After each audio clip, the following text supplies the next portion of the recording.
খাবারের পর একটা নীল বা সাদা ট্যাবলেট মুখে পুরে দেওয়া, এই দৃশ্যটা কি খুব চেনা লাগছে? বাংলাদেশের অনেক ঘরেই কিন্তু এটাই নিয়ম। আমরা প্রায় ধরেই নিই ভারী খাবার খেলে একটু আধটু বুক তো জ্বলবেই। বিশেষ করে ভাবুন তো, জমিয়ে বিরিয়ানি বা কষা মাংস খাওয়ার পর পেটের ভেতর যে একটা অস্বস্তি শুরু হয়, এই অভিজ্ঞতাটা আমাদের প্রায় সবারই আছে, তাই না? আর আমরা ভাবি মশলাদার খাবার খেলে একটু বুক জ্বালাপোড়া তো হবেই। কিন্তু সত্যিটা কি জানেন? এই যেটাকে আমরা খুব সাধারণ গ্যাস্ট্রিক সমস্যা বলি, সেটা আসলে ওষুধ ছাড়াই পুরোপুরি নিয়ন্ত্রণে আনা সম্ভব। চলুন আজ আমরা এই অস্বস্তি থেকে মুক্তি পাওয়ার 5টা বিজ্ঞানসম্মত উপায় জেনে নিই। জীবনযাত্রায় খুব সামান্য কিছু বদল আনলেই কিন্তু এই সমস্যা থেকে একেবারে মুক্তি পাওয়া সম্ভব। আচ্ছা, আমরা তো কথায় কথায় গ্যাস্ট্রিক বা বুক জ্বালা পোড়া বলি, কিন্তু জিনিসটা আসলে কি? ব্যাপারটা খুবই সোজা। আমাদের পাকস্থলীর অ্যাসিড যখন কোনো কারণে ওপরের দিকে মানে খাদ্যনালীর দিকে উঠে আসে, ঠিক তখনই এই জ্বালা করার অনুভূতিটা হয়।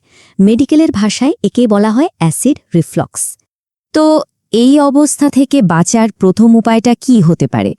খুব সাধারণ, কিন্তু সম্ভবত সবচেয়ে কার্যকর উপায়টা হলো আমরা একবারে কতটুকু খাচ্ছি সেটা নিয়ে নতুন করে ভাবা। ধরুন আমাদের পাকস্থলীটা একটা বেলুনের মতো। আমরা যখন একবারে অনেক বেশি খাবার খেয়ে ফেলি, তখন কি হয়? বেলুনটা বেশি ফুলে যায় আর তার উপর প্রচণ্ড চাপ পড়ে। ঠিক এই চাপের কারণে পাকস্থলীর অ্যাসিড আর নিচের দিকে না গিয়ে সোজা ওপরের দিকে উঠে আসে। সমাধান খুবই সহজ। একবারে পেট ভর্তি না করে সারা দিনে অল্প অল্প করে কয়েকবারে খান। এতে পাকস্থলীর উপর চাপ কমে যাবে আর অ্যাসিড রিফ্লাক্সের সম্ভাবনাও একদম কমে আসবে। আমাদের দ্বিতীয় সমাধানটা বেশ মজার। আপনাকে হতে হবে নিজের শরীরের জন্য একজন ডিটেকটিভ। কারণ একটা কথা মনে রাখতে হবে, সব স্বাস্থ্যকর খাবার কিন্তু সবার জন্য ভালো নাও হতে পারে। তাই আপনার সমস্যাটা ঠিক কোন খাবারে হচ্ছে সেটা খুঁজে বের করাটা খুব জরুরি। অনেকের মধ্যেই একটা ভুল ধারণা কাজ করে যে গ্যাস্ট্রিক মানেই পছন্দের সব খাবার বন্ধ। ব্যাপারটা মোটেও তেমন না। আসল কাজটা হলো আপনার ট্রিগার ফুড খুঁজে বের করা, মানে কোন খাবারটা আপনার সমস্যা বাড়াচ্ছে। ধরুন কারো জন্য সেটা তেলে ভাজা কোনো জিনিস, আবার কারো জন্য হয়তো কফি বা কোল্ড ড্রিঙ্কস। আপনি শুধু কয়েকটা দিন খেয়াল করে দেখুন কোন খাবারটা খাওয়ার পর আপনার অস্বস্তি হচ্ছে। খুঁজে পেলেই তালিকা থেকে বাদ দিন।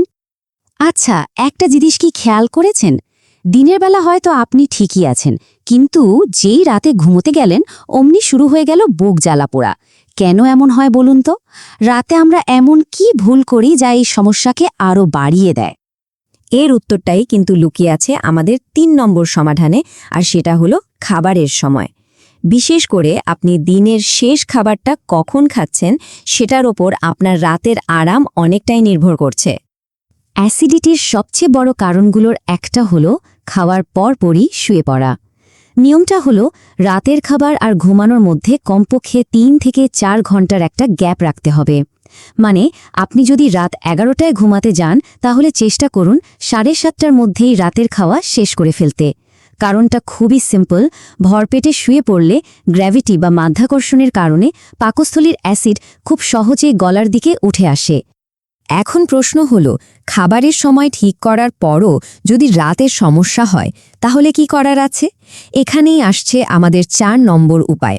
এটা বিশেষ করে তাদের জন্য যাদের রাতে বুক জ্বালাপোড়ার সমস্যাটা বেশি হয়। আর এর জন্য আপনাকে শুধু ঘুমানোর পদ্ধতিতে ছোট্ট একটা পরিবর্তন আনতে হবে। ঘুমানোর সময় আপনার মাথা আর বুকের অংশটা কোমরের চেয়ে অন্তত 10 থেকে 20 সেন্টিমিটার, মানে ধরুন 6 থেকে 8 ইঞ্চি উঁচুতে রাখতে হবে। কিন্তু এখানে একটা জরুরি কথা আছে।